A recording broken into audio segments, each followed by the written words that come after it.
Hey folks, Matthew Weiss here, WeissAdvice.com and WeissAdvice here on YouTube. When I was a younger engineer and I was building up my skill set, and maybe even a little bit still today, I would watch videos from all of these engineers that I aspired to be like, and I kept seeing this similar theme. They would show off these really amazing sounding hit records, and they'd display their sessions, and it seemed like there was nothing going on. Like, there were just all these blank inserts, there was maybe like one EQ here or there, and they would explain their thought process, and it was all really interesting stuff, but I could never really wrap my head around how they're getting paid all this money seemingly doing nothing, and then turning around these results. Like, did it sound like the original and they're just getting paid a lot, or did they do something amazing with just like one plugin or something like that?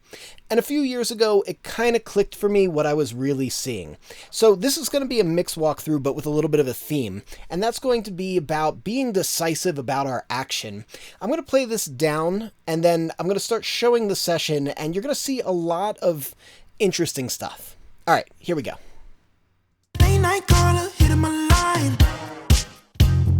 Better be good, don't waste my time. Name is on a summertime fine. I think I'm gonna make a mine. Put it on display and show it off like it's a mannequin. Make me a mannequin, babe. You got what everybody wants, so bring your wagon in. Let's make it happen, yeah. Baby, you got that shit. Oh, give me that sugar, honey, iced tea. By the way, I really like this project. I'm very excited for it. So as soon as I've got more information about the release plan, I'll be relaying it. But okay, so I started this mix last week when I was on the road in Philly on VSX, and then I brought it back home. I finished it out here. It's not really too much different from where I ended up getting it while I was over at my mother's house. So let's start going through the session. Okay, so first of all, we've got this submix here. Basically got a little bit of compression on the overall mix. It's my DBX 160SL, which is outboard, so you can't really see it. But it's pretty heavy-handed compression. It's like 4-to-1, maybe 5-to-1 ratio, with a very, very slow attack and a kind of slowish release. I'll take it off for a second so we can just kind of hear what it's doing. Late night caller, hitting my line. Better be good, don't waste my time. Okay, with it on. Late night caller, hitting my line. Better be good, don't waste my time. There's something about just the sound of it that makes the whole record feel a little bit heavier. It kind of like bolsters up that low mid. I really like it for this style of music, and so that's what that's doing. So it's a subtle difference, but it's also a not subtle difference. And I put it on about maybe 3/4 of the way through, and then mixed into it for the rest. Okay, below that is a print track, then a reference, then various other references, and then we get into the individual tracks here. So first thing up, we have an 808, nothing on there but a trim plugin, and that was just checking phase. So this is literally doing nothing. The 808 is exactly the way that it came in.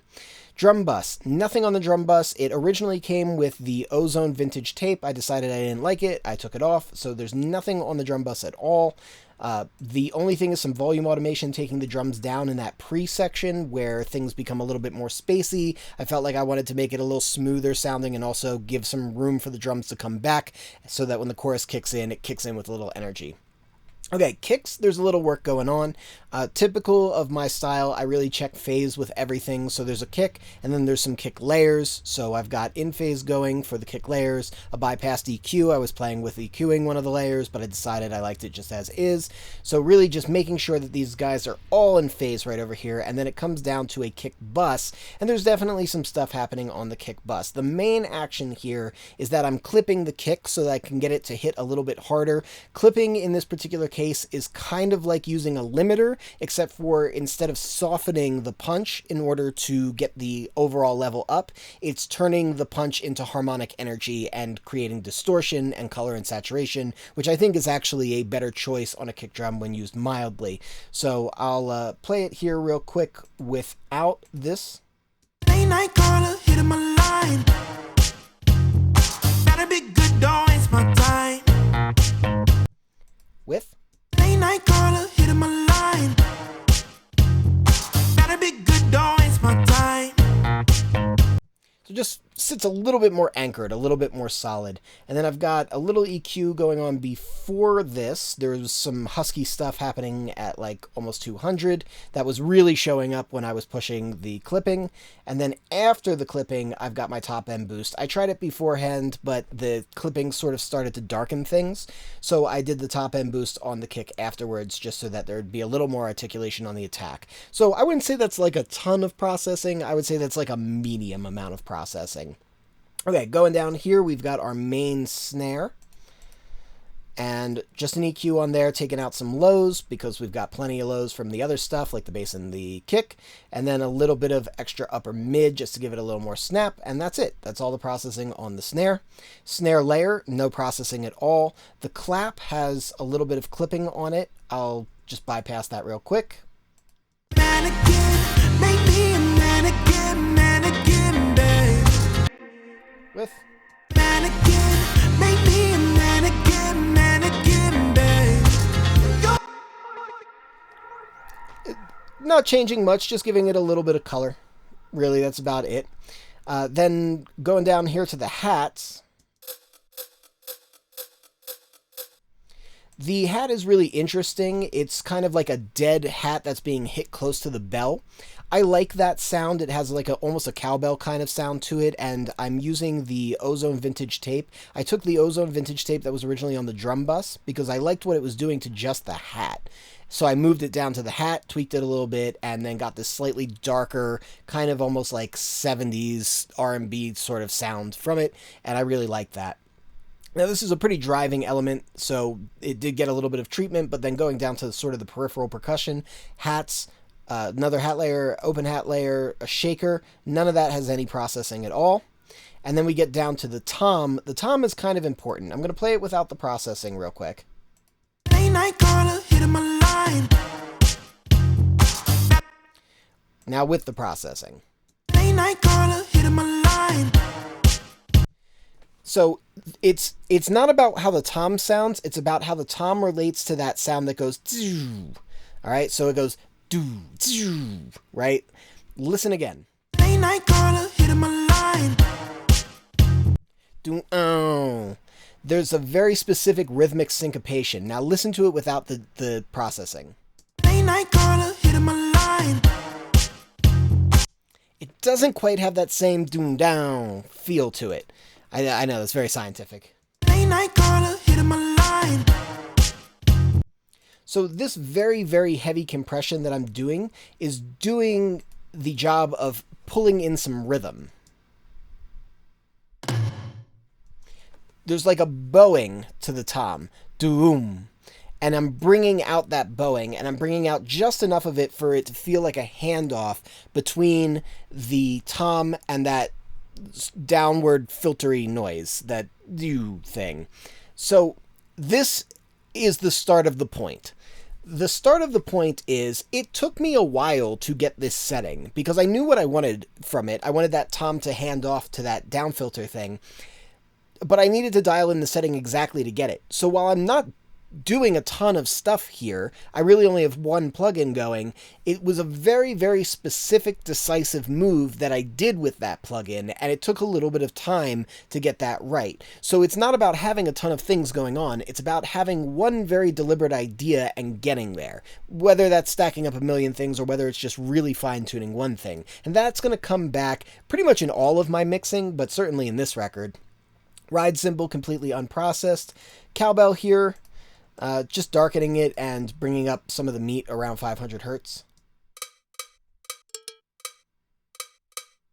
It sounds a little bit too much like an organic, natural cowbell, so this is just to kind of make it feel a little bit more like a heavier one.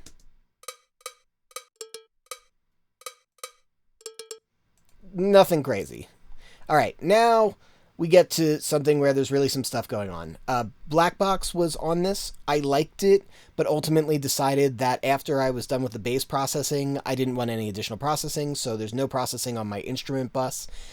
But there's definitely some processing on the bass, which makes sense if we think about it, right? Because what's the most driving element of this? It's the bass. In funk music, the bass is almost like a lead vocal. I think I'm gonna make a mine. Right? That walk is basically a lead line. It's a vocal line. Don't waste my time. Dun, dun, dun, dun, dun, dun, dun, dun, right? That's connecting the vocal lines. It's acting like a vocal line. So I'm going to play how the bass originally sounded. Don't waste my time. Name is on a summertime fire. Now let's play the bass after I've treated it. Gotta be good, don't waste my time.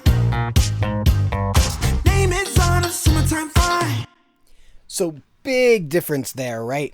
The thing is they're actually pretty close in level. The difference is that this bass here is really dark.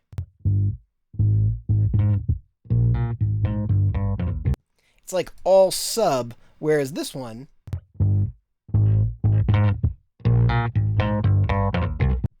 has way more upper tones. Basically what I've got going on here, I've actually only got 3 processors. This last one here, I was playing around with an EQ, but I ended up not using it.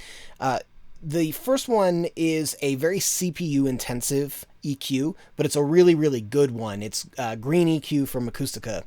And because the bass is like a lead vocal here, it makes sense to use something that sounds really, really good, but maybe would have to get frozen pretty quick. Otherwise, it would cause some problems, particularly if I happen to be using aggregate out so that I could record a YouTube video with it. But I ended up rolling off like 12 dB of low, and also cut like 4 dB around maybe 300 hertz, 350 hertz. So taking out a lot of low mids and lows, and then boosting the output to compensate, and that's where all of those growly, present, lead vocally tones start coming from. So that took a little bit of time to finesse, because it is such a lead vocal that just getting every individual move perfect was really important. And then I've got that multi-band compressor that's, once I've boosted up all of those top end frequencies and everything is in the upper mids is coming up, every time there's a slap on the bass, all that upper mid springs forward. So I needed to control that. And that's what the Pro MB is doing there. So a lot of processing on the bass, not necessarily a lot of plugins since it's only 3, but a lot of thought going into it. Very important to do it right. Moving down this EQ, I was messing around with some EQ on this sound,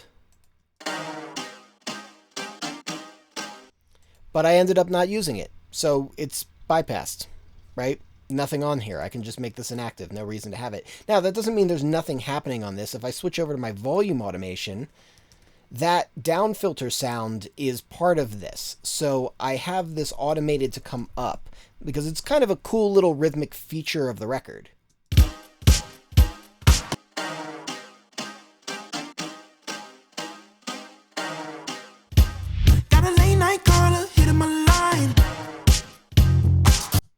It also sort of fills in the space in between the vocals, so it was kind of important. So there's not processing necessarily, but there is thoughtful volume automation, and so that is actually more powerful than any kind of EQ or compression. Like, yeah, I could have compressed it to bring out some of the tail of it or something like that, but this is actually a more effective way to do it, and this is why the session ends up looking like there's nothing going on, because I just found the most effective way to accomplish the goal, right? Strat has a big 3K boost.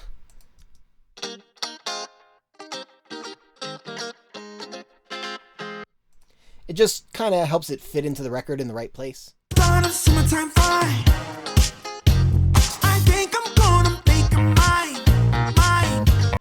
Basically, the bass and vocals are eating up so much space, and the snare is so broadband that there's really only a very small pocket for the Strat to make sense, and that's where it ended up being. I think I could probably turn it up a hair, but I'm pretty happy with where it is.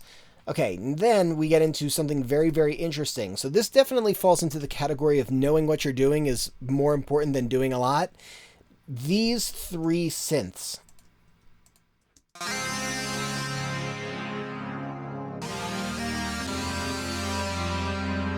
I'm going to bypass my effects here for a second.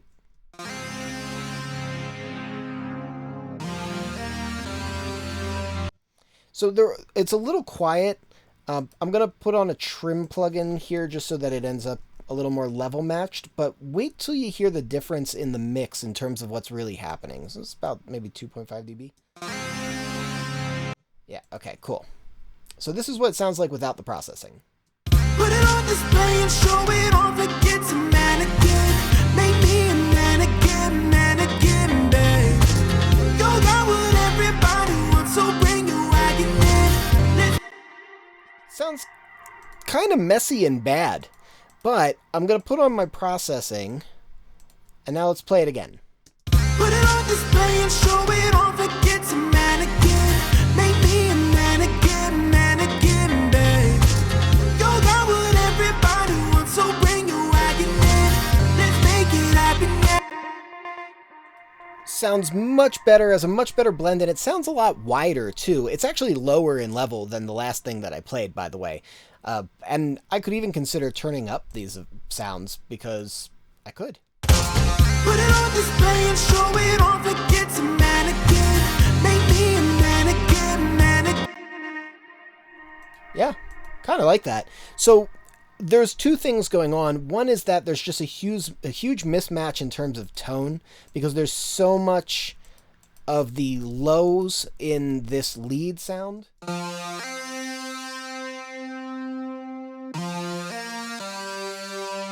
We don't need any of that low end. So pulling out like 7 dB of a shelf at like 200 hertz and then another 7 dB at like 340.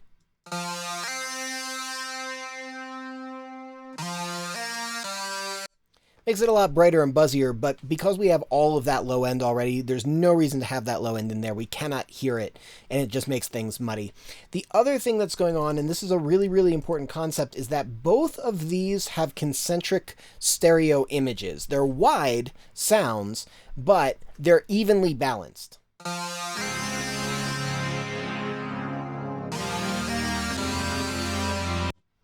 And by themselves, they sound pretty big. However, when we hear it in the mix, even with all this stuff going on, even with my processing sorted out, Put it on display and show it off like it's a mannequin. Make me a mannequin. it ends up feeling kind of mono-ish, and that's because we're getting an effect called big mono. When everything is spread apart in the stereo image, but spread apart equally, meaning everything has like a counterweight, we end up getting this very wide image that ultimately starts to sound small again. It's a very weird effect. It's called big mono. Sometimes it's better to have things mismatched in the pan scheme in order to get the most width possible. So while I really love the width that I'm getting from this layer, which all of my processing is really playing toward, I need something that feels unbalanced in order to maintain that sense of width. And so I'm using brow motion here to move this lead around.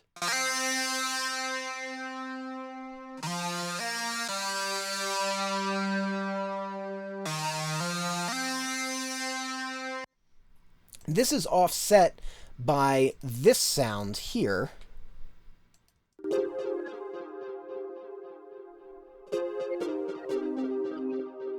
This is a great example of a big mono sound. If I pull this off, I pull off my brow motion and we play this.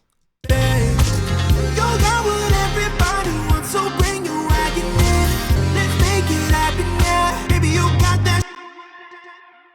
brain picks up none of the side information. If I put on my stereo effects,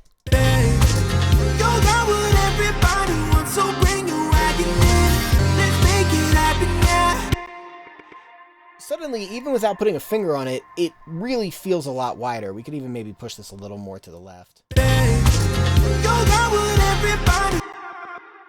there we go. So the stereo image here, because I'm getting a wider image, you would think I must be making the actual image wider with this stereo image. Nope, I'm doing the opposite. I'm actually making it narrower, and I'm leaning it off to the left side. So I'm taking it away from the balance of the center. So instead of having an even balance like this, it now has an uneven balance like that. But that's kind of being sort of counterbalanced in a way by the moving, panning lead that's happening. And because there's nothing staying balanced in the center, it creates a much wider effect. So this is definitely one of those things where it's like, yeah, we're doing stuff that is very targeted in our approach. And then I'm just bringing out the glossy, glitzy stuff, taking out the low mids that we're not going to hear anyway, getting it to be a little sparklier. Going down to this sound now, I do want to talk about this. because this is what it sounds like without my processing.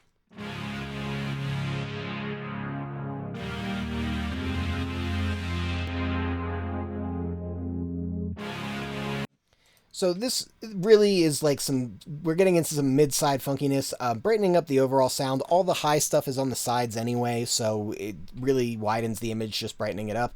And then some side bump at around 200, cutting lows in just the mids, which is going to give it a more cinematic feel because the lows are going to still exist on the sides. That tends to make things feel very sort of symphony string section. And then Spectre here, again, most of our stuff is happening on the sides, so we're saturating around 500 hertz just to kind of make it feel really full and lush. So two processors, but a lot going on in just those two. So there's a ton of work that went into all of this, even though there's only 2 inserts on everything.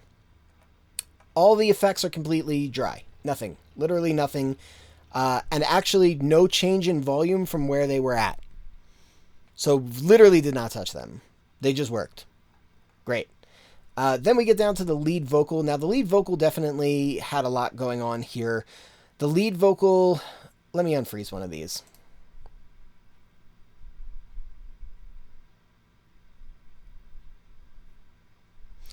The lead vocal, it's a rough recording, for sure. So if I just take off my processing, leave on the de-esser and the auto-tune, it sounds like this. Late night caller, hit him a line. Better be good, though, it's my time. Name is on a summertime fine.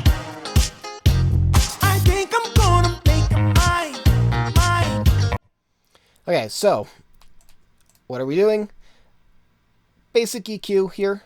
Really nothing special going on. There's a high pass, a little bit of a low pass, and then taking out one particular notch at around 600, maybe 650. It was a pretty offensive notch. And then we've got maybe like 3 dB rolled off around 300 hertz as well, where it felt a little bit woofy. And we get this.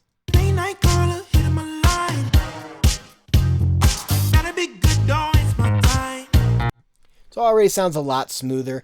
And then I want to be able to get it louder. So in order to do that, I want to control the peaks. Now for this, I actually created a preset. I'm going to make this preset available down below. It is the Kiloheartz multipass, and it's a compressor, but it's a compressor that's being controlled by an audio follower.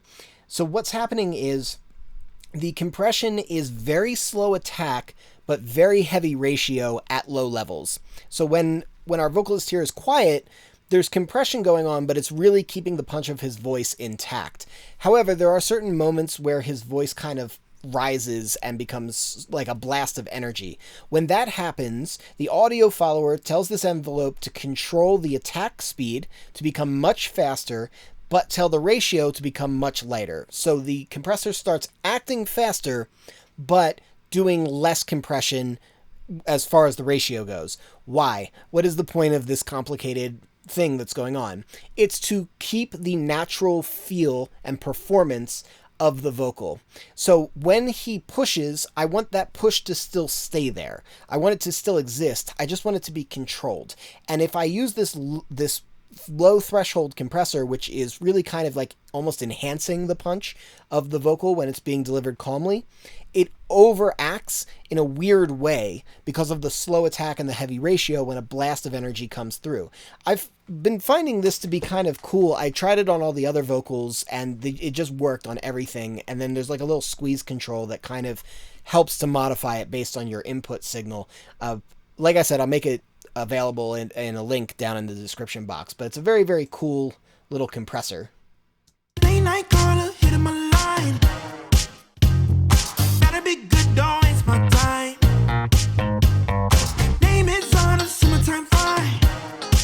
Like, it's really important that there's a little bit of extra energy in the word fine, for example, because that's part of the delivery. Like, his delivery is actually really good, so this is maintaining that feel and that energy while still controlling it. Name is on a summertime fine. Without it. Name is on a summertime fine. With. Name is on a summertime fine. So I get everything up, all the quiet stuff up a little bit, and fine kind of stays in the same place. It's really, really neat. I'm very proud of it. Anyway, then a little bit of dynamic EQ just to take out some weird wonky stuff that was happening in the low mids. Not a lot going on this EQ though. And a little bit of finishing stuff. The only thing I'm using here also is the EQ again. So it's giving me a little bit of top end and taking out a little bit of 2.8 where the vocalist gets a little bit edgy. And our end result ends up sounding like this. Got a late night caller hitting my line. Better be good, don't waste my time. Name is on a summertime fine. That's great feeling. There's a lot of really good rhythm in the vocal, and that was the idea behind the multipass compression, to really maintain the attack of the vocal so that there was a good rhythm in the vocal. Reverbs, you know, it's a basic little slap delay here, which is eighth note ping pong here, eighth note triplet ping pong, and then a short verb just to kind of give it a little bit of vibe. But when we get to the pre-chorus, we get this spaced out. I tried 3 different reverbs to get this right, to figure out which one I really wanted. I tried crystalline, I tried ROM, I tried baby audio spaced out. Baby audio spaced out gave me what I was looking for, something really surreal and dreamy. Put it on display and show it off like it's a mannequin. Maybe a mannequin, mannequin, babe. You got what everybody wants, so Has like a nice little flanger thing going on in there, which I really, really dig. And then I have a triggered delay throw that really doesn't come in until the second chorus, and it sounds like this. so sweet, she's bad. So sweet, she's bad. Though you work too hard to be that fine. That face got a man working overtime. So it's literally only in 2 spots in the entire song, but it makes those 2 spots work. Little things, little moments, like you'll notice I did a chop on the synth that has that down filter right here. Those little things actually have maybe more of an impact than even like the EQ settings and things like that, because they really make the moments count. Work too hard to be that fine. That face got a man working. And I'd also like to point out that it's part of the lead line. It doesn't sound like it because it's not a vocal, but without that last repeat, listen to how this sounds. Work too hard to be that fine. That face got a man working overtime. All right, one more time. Let's listen without the repeat. Though you work too hard to be that fine. That face got a man working overtime. Doesn't really work as a chop. Now I bring in the repeat.